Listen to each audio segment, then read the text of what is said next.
दोस्तों, इस सदी के सबसे अजीम लोगों में से एक है एप्पल कंपनी के फाउंडर स्टीव जॉब्स की 2005 में स्टैनफोर्ड यूनिवर्सिटी में दी गई स्पीच अब तक दुनिया की मोस्ट पावरफुल मोटिवेशनल और लाइफ चेंजिंग स्पीचेस में से एक मानी जाती है, जिसे दुनिया की बड़ी बड़ी सेलिब्रिटीज, मेंटोर्स और मोटिवेशनल स्पीकर्स रेकमेंड करते हैं कि आपको जिंदगी में एक बार, सिर्फ एक बार ये स्पीच जरूर सुननी चाहिए। क्योंकि इस स्पीच में स्टीव जॉब्स ने अपनी पूरी जिंदगी को सिर्फ 3 कहानियों में शॉर्ट करके बहुत खूबसूरती से बताया है, ताकि आप, हम और हमारे जैसे करोड़ों लोग उन्हीं की तरह असल मायनों में एक सक्सेसफुल और फुलफिलिंग लाइफ जी सके। तो हम इस वीडियो में स्टीव जॉब्स की लाइफ के 50 साल के एक्सपीरियंसेस और नॉलेज को आप लोगों के साथ शेयर करने वाले हैं, स्टीव जॉब्स की स्पीच और उन्हीं के अल्फाज में। तो स्टीव जॉब्स कहते हैं कि मेरी पहली कहानी कनेक्टिंग द डॉट्स है, जो कि मेरे जन्म से ही शुरू होती है। फरवरी 25, 1954 को जोएन कैरल शीबल और अब्दुल फतह जंदाली इस बेबी बॉय के पेरेंट्स बने। जोएन शीबल के फादर ने कभी उनके इस रिलेशन को एक्सेप्ट नहीं किया,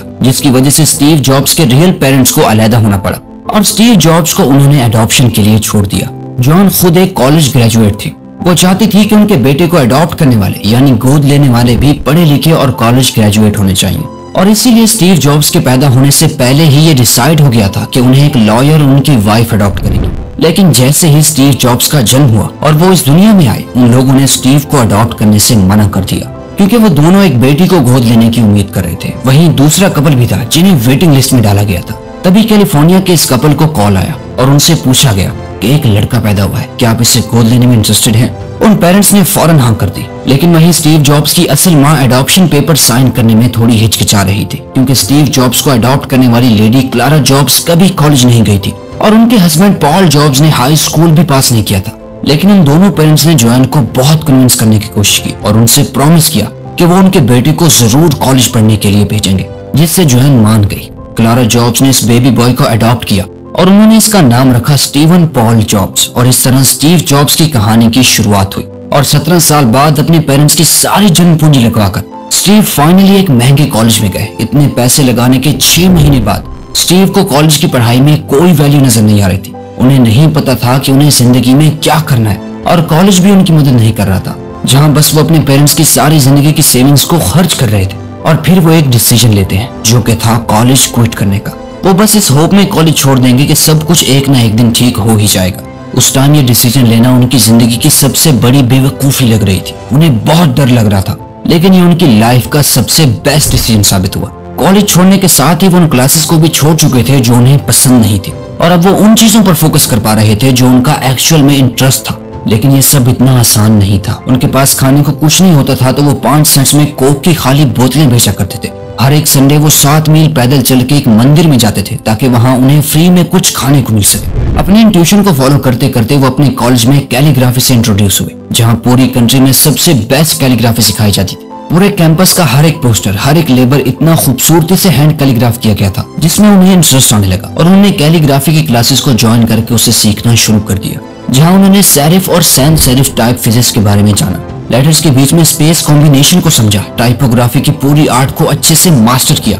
ये सब करते वक्त उन्हें जरा भी आइडिया नहीं था कि ये उनकी लाइफ में प्रैक्टिकली कैसे काम आने वाला है। लेकिन 10 साल बाद जब वो अपना सबसे पहला मैकिंटॉश कंप्यूटर बना रहे थे, तब ये सब फुल सर्कल में आने लगा। मैक दुनिया का सबसे पहला कंप्यूटर था जिसमें सबसे खूबसूरत टाइपोग्राफी यूज की गई थी। अब अगर उनके पेरेंट्स ने उन्हें एक्सेप्ट ना किया होता, अगर उन्होंने कभी कॉलेज ना छोड़ा होता, कैलीग्राफी की क्लासेस नहीं ली होती, तो मैक में इतनी अच्छी टाइपोग्राफी और फॉन्ट्स नहीं होते। इनफैक्ट सिर्फ मैक में ही नहीं, क्योंकि विंडोज ने भी मैक को कॉपी किया है, तो इसलिए दुनिया के किसी भी कंप्यूटर में ये सब नहीं होता। लेकिन उस वक्त भी फ्यूचर को देख पाना इम्पॉसिबल था। स्टीव को नहीं पता था कि जो वो कर रहे हैं, जो डिसीजंस ले रहे हैं, वो कितने पॉजिटिव या कितने नेगेटिव, उनके लिए कितने अच्छे या बुरे हो सकते हैं। लेकिन आज पीछे मुड़ के हम सारे डॉट्स को कनेक्ट होता हुआ देख सकते हैं। इसलिए स्टीव कहते हैं कि आपको भरोसा करना होगा कि आप जो कर रहे हो वो कैसे, लेकिन किसी न किसी तरीके से आपके ग्रेटर फ्यूचर को सर्व करेगा। वो कहीं ना कहीं आपके फ्यूचर में कनेक्ट करेगा। सारे डॉट्स एक एक करके आपस में कनेक्ट होते रहेंगे। अब चाहे आप इसे लाइफ कहो, अपनी गट फीलिंग, अपनी डेस्टिनी, फेट, कर्मा, कुछ भी, क्योंकि जब आप ये बिलीव करने लगते हो कि आपके साथ जो कुछ भी हो रहा है वो आगे जाके आपके अच्छे फ्यूचर से कनेक्ट जरूर होगा, ये माइंडसेट आपको कॉन्फिडेंस देता है अपने हार्ट को फॉलो करने का। आपको रियलाइज होता है कि आपकी लाइफ में जो कुछ भी हो रहा है उस सब के पीछे एक डीपर मीनिंग है, जो आपको तब समझ में आएगा जब ये सारे डॉट्स आगे जाके एक दूसरे से कनेक्ट होने लगेंगे। और आगे जाके मेरी सबसे भयानक कहानी लव एंड लॉस्ट की शुरुआत होती है। स्टीव जॉब्स ने अपने दोस्त स्टीव वोजनियाक के साथ मिलकर अपने गैराज में एप्पल की शुरुआत की। उस टाइम दोनों ही अपने अर्ली 20s में थे। 2 लोगों के साथ एक गैराज में शुरू हुआ बिजनेस अगले 10 साल में 4000 एम्प्लॉयज के साथ $2 बिलियन की कंपनी बन गई।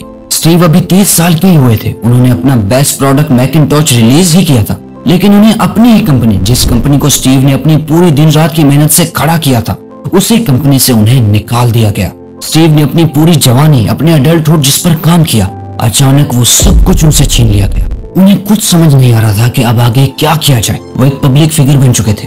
उस टाइम ये उन्हें अपनी लाइफ का सबसे वर्स्ट और बुरा फेज लग रहा था, लेकिन एप्पल से निकाले जाना उनके लिए उनकी लाइफ का सबसे अच्छा और इम्पोर्टेंट मोमेंट साबित हुआ। स्टीव कहते हैं, the heaviness of being successful was replaced by the lightness of being a beginner again. और अगले 5 साल उनकी लाइफ के सबसे क्रिएटिव पीरियड में से एक बने। इस टाइम उन्होंने नेक्स्ट नाम की अपनी नई कंपनी शुरू की और एक और कंपनी पिक्सार को भी शुरू किया, जिसने दुनिया की सबसे पहली animated feature film toy story बनाई। और आज पिक्सार दुनिया का सबसे सक्सेसफुल एनिमेशन स्टूडियो है। इसी दौरान स्टीव अपनी वाइफ से भी मिले। स्टीव ने नेक्स्ट में जो टेक्नोलॉजी क्रिएट की थी, उसे देखते एप्पल ने नेक्स्ट को एक्वायर कर लिया, जिसने आगे जाके एप्पल प्रोडक्ट्स में एक बहुत इंपॉर्टेंट रोल प्ले किया। इस एक्विजिशन के बाद स्टीव को वापस एप्पल में बुला लिया गया। उनकी वाइफ लॉरेन के साथ भी उनकी रिलेशनशिप बहुत अच्छी रही। उनके 4 बच्चे भी हुए। अब अगर स्टीव को एप्पल से नहीं निकाला गया होता, तो वो शायद अपनी लाइफ के सबसे हैप्पीएस्ट मोमेंट्स को जी ही नहीं पाते। स्टीव कहते हैं, जब भी लाइफ में कुछ बुरा होता है, हमें कभी भी अपना फेथ, अपना यकीन नहीं खोना चाहिए। आपको हमेशा उसे ही ढूंढना है जिससे आप प्यार करते हो, चाहे वो कोई इंसान हो या आपका काम। आपकी लाइफ का अच्छा खासा हिस्सा आपका काम लेके जाने वाला है। अपने काम से सेटिस्फाइड रहने का बस एक ही रास्ता है, वो काम करो जिससे आप ग्रेट वर्क मानते हो। और ग्रेट वर्क करने का एक ही तरीका है, वो करो जिससे आपको प्यार है। अगर आपको अभी तक वो काम नहीं मिला जिससे आपको प्यार हो, तो ढूंढते रहो, बाकी किसी में भी सेटल मत हो।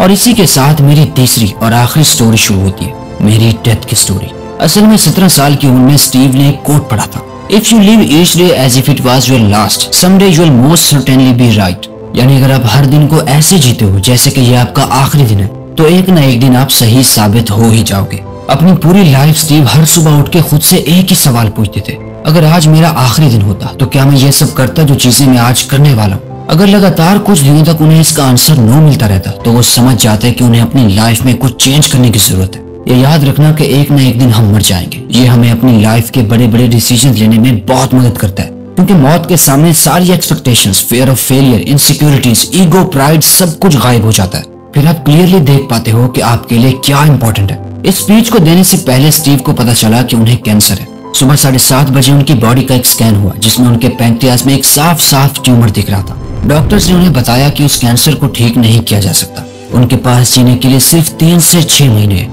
डॉक्टर्स ने उन्हें एडवाइस की कि आप घर जाओ, अपनी फैमिली के साथ टाइम स्पेंड करो, अपना अलविदा कहो और फाइनल मोमेंट के लिए तैयार रहो। लेकिन उसी शाम उन्होंने अपनी बायोप्सी करवाई, जहां डॉक्टर्स ने उनके मुंह से एंडोस्कोप पास कराया, जो उनके पेट से होते हुए उनके इंटेस्टाइन तक पहुंचा। पैंक्रियाज में सुई डालकर कुछ ट्यूमर सेल्स को बाहर निकाला। वो बस बेहोश थे, लेकिन उनकी वाइफ जो उनके साथ थी, उन्होंने स्टीव को बताया कि जब उनके ट्यूमर सेल्स को एग्जामिन किया गया, तो पता चला कि ये rare type of pancreatic cancer है, जिसे सर्जरी की मदद से ठीक किया जा सकता है। उन्होंने अपनी सर्जरी करवाई और कैंसर खत्म कराया। ये वो इंसिडेंट था जब वो मौत के इतने करीब आए थे। तब उन्हें एक बात पता चली कि कोई भी इंसान मरना नहीं चाहता। डेथ वो डेस्टिनेशन है जो हम सब के लिए सेम है, और कोई चाहे कुछ भी कर ले, कोई भी उसके लिए कभी रेडी नहीं हो सकता। आपका टाइम इस दुनिया में लिमिटेड है, एक न एक दिन ये खत्म हो जाएगा। इसलिए इस टाइम को किसी और की जिंदगी जीने में बर्बाद मत करो। लोग क्या सोचते हैं ये सोचकर जीना छोड़ दो। औरों के शोर से अपने अंदर की आवाज को मत दबने दो। और सबसे इम्पोर्टेंट, अपने हार्ट को फॉलो करने की हिम्मत रखो।